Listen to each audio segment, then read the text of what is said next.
Well, good morning. This is Barry Odell with the Church of Christ at Mammoth Spring Facebook page, and it is Tuesday morning, August 2nd, 2022. Hope everybody's doing well today. Got several folks on so far. Let's see. Good morning, Brian. Good to see you. Jean, Lyle, Linda, Gail, Sarah, and Garrett. Good to have everybody on here today. Of course, we are cross-posted onto the Near Churches page. And as always, if you have any questions or comments, feel free to use the comment section on either one of those pages, and I will acknowledge them when I see them. Pinheiro, Anna, good to see you guys on here today. All right, we are in 2 Corinthians chapter 12. So I've been thinking a lot about, hey Sheila, good to see you. I've been thinking about what we're going to do next. We're about to finish 2 Corinthians. Tomorrow, Lord willing, we'll finish 2 Corinthians, and then I'll be in Ohio for a gospel meeting the following week, so I'm probably not going to do anything live Thursday. I've got plenty to do here, getting ready to go to that. Hey, Michelle. So I think we'll do today and tomorrow, finish 2 Corinthians, and then when we get back from our gospel meeting in Ohio, we're going to start 1st and 2nd Thessalonians. So that would be, I created an event. I think that's the 15th of August. We'll start that study. So you can be looking forward to that, 1st and 2nd Thessalonians. All right, but for today, we are in 2 Corinthians chapter 12, and we're talking about, or Paul rather, is discussing his, hey Connie, yeah, I tell you, Tony and Aaron's show, Christianity Now, listen, for those of you who are watching right now, if you're on Facebook, well, if you are on Facebook, but if you watch this later on YouTube, because I don't go live on YouTube, there's a show on both Facebook and YouTube called Digital Bible Study, and every Tuesday morning, two of my very good friends do a show called Christianity Now, and it's a very interesting program. So you might check that out, Christianity Now on the Digital Bible Study platform on Facebook and YouTube. Anyway, for us, we are in 2 Corinthians chapter 12 as Paul is talking about his apostolic authority. Hey, Mom, good to see you. Good morning, Norma. Good to see you. And we're in about verse 7. Paul has talked about this experience that he had, and we concluded yesterday from the biblical evidence, so far as we have. It's, I don't think you can be dogmatic about it, but when I read 2 Corinthians 12, 1 through 6, and knowing some other things about Paul, I think that this person whom he knew was Paul. I think he's talking about himself and an experience that he had probably when he was nearly stoned to death at, Lystra? In Acts chapter 14, verses 19 and 20. But anyway, he asked the Corinthians to bear with him in a little folly. And so the way I've presented that here is, it's almost like he feels foolish for having to do this, but he has to do this. Because of these false apostles, he's having to defend his own apostleship, and he does it in a variety of ways. Well, that's where we are. And here in 2 Corinthians chapter 12 and beginning in verse 7, he says, "Unless I should be exalted above measure." See, and that's kind of interesting to me, reading the entire book of 2 Corinthians and understanding the flow and what precisely he's dealing with. These false apostles were not afraid to exalt themselves. In fact, that's precisely what they were doing. Not only would they exalt themselves, but again, you go back into chapter 10 and like chapter 10 and verse 12, they would compare themselves with themselves and exalt each other. And the whole time they're tearing down Paul and his work and his apostolic authority. So now Paul appeals to this experience that he had, chapter 12, verses 1 through 6, and then something else that took place. Chapter 12, verse 7 beginning, "And lest I should be exalted above measure by the abundance of the revelations." I think that, Paul doesn't have an inflated ego. There's no question about that. But the visions and revelations that Paul received they really set him apart.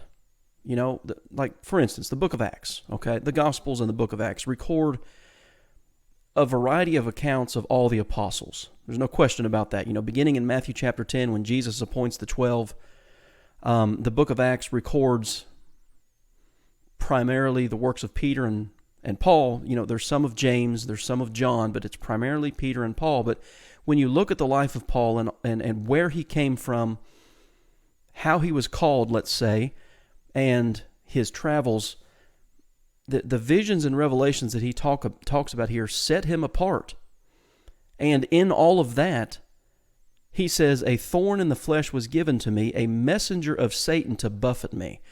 And so I want you to look at that there in verse 7, a messenger of Satan to buffet me. And that word buffet means, the Greek, the technical definition of the Greek term is to beat. He was kept in submission. Because of the visions and revelations, he said, a thorn in the flesh was given to me, a messenger of Satan. Why? Lest I should be exalted above measure. Whatever we're talking about here, whatever Paul is talking about here, was, you might say, to keep him humble. Lest I should be exalted above measure. Okay? So I think that's not insignificant. A messenger of Satan. That's pretty... We're not told what this is, perhaps who this is, but I've got some stuff I'll present to you here in just a minute. Concerning this thing, I pleaded with the Lord 3 times that it might depart from me. And he said, and we'll spend some time right here, my grace is sufficient for you, for my strength is made perfect in weakness. And it would be, your weakness in, Paul's requesting this, and the response is, my strength is made perfect in your weakness. And so we'll just finish the section here, and then we'll come back to it. Therefore, most gladly, I will rather boast in my infirmities. Okay, and that's what he did back in chapter 11. Remember, the shipwrecks, the beatings, the imprisonments, and all of that. He boasted in his infirmities. These other guys are boasting in their accomplishments. Paul's not going to do that. He shows that he's of a different nature than these guys. That the power of Christ may rest upon me, therefore I take pleasure in my infirmities. Well, again, the false apostles took pleasure in their position. They took pleasure in their comparing one another with one another, and they took pleasure in tearing down Paul. He says, I take pleasure in my infirmities, in reproaches, in needs, in persecution, in distresses, for Christ's sake. For when I am weak, then I am strong. So I want to share a couple thoughts here with you. I make a lot of notes in the margin of my Bible. That's the Bibles that preachers use, they guard them. They're special to them. It's the tool that I use every day. And so I make a lot of notes in my Bible about this paradox. A paradox is an apparent contradiction. So a couple things here. Number one, Paul's suffering. There's no question about that. Okay. So again, let me deal with a comment there. Okay. The paradox here is this. The answer to Paul's prayer, he asked the Lord 3 times that this might be removed. And you see the Lord's response to that. My grace is sufficient for you, for my strength is made perfect in your weakness. The answer is not the removal of the suffering. Okay? And that's an interesting thought. Life, one of the things that we learn throughout Scripture is that life, I don't want to say life is suffering. I don't know that that's a good way to say it, but life is full of it. Life is full of suffering. I think of what Jacob said. Pharaoh asked him, how old are you? And he tells him his age, and he says, few and full of trouble have been the years of my life. It's Job chapter 14, verses 1 and 2. Man who is born of woman is of few days and full of trouble. There is this principle in the Judeo-Christian tradition that this concept of life as suffering is present throughout. But God's answer is not to remove the suffering. Okay? That's point number 1. Point number 2, when we are out of strength, okay, Paul asking repeatedly to have this removed, when we are out of strength, at the end of our rope, we might say, it seems like it's in moments like that we depend on God the way we ought to depend on God all the time. That's perhaps when people pray more earnestly. It's not that they don't pray when things are good, but it seems that their prayer life is more, effectual is not the word, but it's more sincere and it's more regular. Let's say it that way. A third thing I've got written down here, when things go well, we feel self-sufficient. And I think that's interesting because, again, you have this phrase here, my grace is sufficient for you. And you remember earlier in the text, I'll jump over here real quick in the on the screen so you can see it if you're following along. Over in 2 Corinthians chapter 3, Paul's talking about his ministry, and one of the things that he says, was it 2 Corinthians chapter 3? Yeah, okay. 2 Corinthians 3 and verse 5, not that we are sufficient of ourselves to think of anything as being from ourselves, but our sufficiency is from God. And that's kind of the principle we see here in the realm of Paul's suffering. My grace is sufficient for you, even though you've prayed for this to be removed on 3 occasions. Okay? So you have that, and then the fourth one is the reality that we all have insufficiencies, and we all have difficulties, and we all have suffering. The solution is not to remove our insufficiencies or our difficulties or sufferings, because that's a part of that's built into the experience of life. And it seems like, I've thought about this before, it seems like there are some people in life who it's like they can never catch a break. They're always suffering from something. They're always having a difficulty. Maybe it's physical health or something like that. Now, sometimes people bring things on themselves, and that's probably a whole nother discussion, but the solution is not the removal. The solution of the difficulties and troubles and problems of life is God's strength being perfected in my weakness. I depend on Him the way I ought to depend on Him all the time when I'm suffering. Okay? So I find that interesting here. It's just some thoughts that I had as I read 2 Corinthians chapter 12, verses 7 through 10. When I am weak, as he says there at the end of verse 10, for when I am weak, then I am strong. Well, that sounds like a complete contradiction, but it's about his dependence upon God and realizing that his sufficiency comes from God. All right? So then he gets back to his defense of himself here beginning in verse 11. I have become a fool in boasting. Again, that's kind of repetitive throughout this book. It's foolish for him to even have to do this, but it's like the Corinthians, they've forced his hand. He's doing something that he didn't want to have to do. He says, you have compelled me. Well, that's just it. Now listen to this. For I ought to have been commended by you. In other words, when these false apostles came in, you guys should have stood up for me.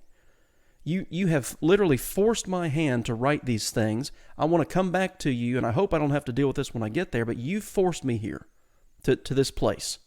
You should have defended me. And, I'll just say, as a preacher, I've felt that there have been times in my work in the years that I've felt that way about others. You should have defended me. So, anyway, for nothing was I behind the most eminent apostles, though I am nothing. The most eminent apostles. He's not arguing for a hierarchical structure among the apostles, which one's at the top and which one's at the bottom. He's just making the statement, we're all apostles, the true apostles, but you didn't even defend me among the false apostles. Truly, the signs of an apostle were accomplished among you with all perseverance and signs and wonders and mighty deeds. The Corinthians, from Paul, had the miraculous evidence that he was an apostle. He was, one of the things that he says about his his dispensation, his stewardship as an apostle was, by the grace of God, I am what I am. And he had the miraculous evidence, and they knew that. And I think that's why he says there in verse 11, I ought to have been commended by you. You should have defended me when these false apostles, these liars, false teachers came in and started challenging me. All right? For what is it in you which you were inferior to other churches? Well, nothing. He was there as an apostle. He established that congregation. He performed the miracles. All the evidence was there. They weren't lacking in anything. He says there's one difference. I myself was not burdensome to you. Remember, he talked about that, his refusal to take money from them. He worked with his own hands, and he had his reasons for that. Forgive me this wrong. He's saying basically, maybe I should have taken your money. Maybe I should have allowed you to support me financially. But, it's beyond that point now. Now for the third time I am ready to come to you, and I will not be burdensome to you, for I do not seek yours, but you. And again, that shows his motivation. He's not coming there to look for money for himself. For the children ought not to lay up for the parents, but the parents for the children. Of course, that's an analogy. I had one person recently tell me that that's why it's okay to call how did he say it? That's why it's okay to refer to preachers, pastors, however you want to say it, as Father. Well, Paul called himself Father. No, it's not what he's doing here. He's not coming up with a religious title. He's using an analogy here. Just as parents take care of children, lay up for the children, I will very gladly spend and be spent for you. Though the more abundantly I love you, the less I am loved. Ingratitude. I don't know. There are a lot of bad sins. There's no question about that. But ingratitude, man, that's pretty low. When you're not thankful for what people do for you, you don't express, it's pretty easy to say thank you when somebody does something for you. The Corinthians were ungrateful. And it manifested itself by their acceptance and toleration of these false apostles over Paul himself. And in I've got verse 15 underlined. That to me, that's a powerful statement. I will very gladly spend and be spent for you. And the fact of the matter is, that's exactly what he had been doing. Again, read 2 Corinthians chapter 11 and see what he endured for the preaching of the gospel. But be that as it may, verse 16, I did not burden you. Nevertheless, being crafty, I caught you by cunning. Okay, so that verse right there, verse 16, I caught you by cunning. Nevertheless, being crafty. This is not a negative. He's talking about his conduct. Why would he have done what he did if he were in this for himself? Why suffer? Why refuse to take money? All of these are answers to the charges that he's not a true apostle. They knew, and he caught them. That's what he's saying here. Did I take advantage of you? Verse 17, by any of those whom I sent to you? So not only did I personally not take advantage of you, what about Titus, verse 18? And the brother with him. I think that's, 2 Corinthians chapter 8 and verse 8, where he was going to send Titus and another brother who's never named. I didn't take advantage of you personally, and then I didn't send these other guys over there to take advantage of you for my benefit. Corinth is caught. It should be obvious that he is who he was, who the false apostles were saying he was not. He truly was loving, concerned for this congregation, and he had apostolic authority. Did Titus take advantage of you? Did we not walk in the same spirit? Did we not walk in the same steps? Well, of course. And they couldn't deny it, because that's precisely how they conducted themselves among the Corinthians. Again, verse 19, do you think that we excuse ourselves to you? We speak before God in Christ, but we do all things, beloved, for your edification. He's going to talk about that more in chapter 13, so we'll deal with that tomorrow. For I fear lest when I come, I shall not find you such as I wish, and that I shall be found by you such as you do not wish. This is a warning here in this verse 20. When I get there, I don't want to find things the way that they could be. Why? Lest there be contentions, jealousies, outbursts of wrath, selfish ambitions, backbitings, whisperings, conceits, tumults. Lest when I come again, my God will humble me among you. If Paul got there, and that was the atmosphere that was there when he got there, what he means there in verse 21, my God will humble me, it would be humiliating to him.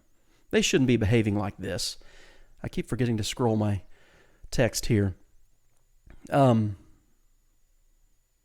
you get to verse 21, lest when I come again, my God will humble me among you. That would be embarrassing to him. He taught them the gospel. They knew how they should be behaving.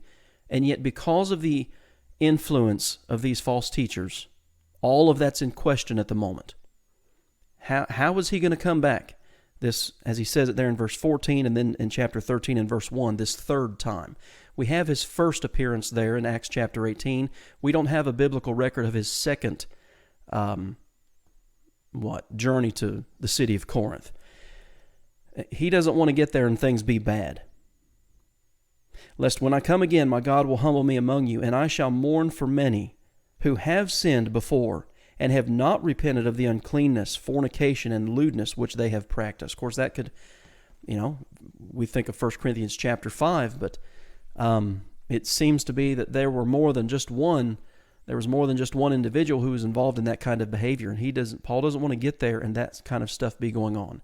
Handle your business before I get there, because when I get there as an apostle, if you haven't, I will, and that's kind of where we're going to go into chapter 13 tomorrow. So, a very personal appeal here. At the end of chapter 12, again, he lets them know he doesn't exalt himself. He doesn't rejoice in his own accomplishments, but in his infirmities. And that sets him at complete odds with those false teachers that were there, because that's what they were doing the opposite of what Paul would do. All right, guys, that's 2 Corinthians chapter 12. The plan will be to come back tomorrow at 11, and we'll finish the book. And like I said, I'll probably finish tomorrow and not do anything else the rest of this week, and then all of next week I've got a gospel meeting in Medina, Ohio at the Medina Church of Christ. So the plan is to come back Monday, August 15th, and we'll start the letters to the Thessalonians. So thanks for being here, guys, and hope to see you back here tomorrow.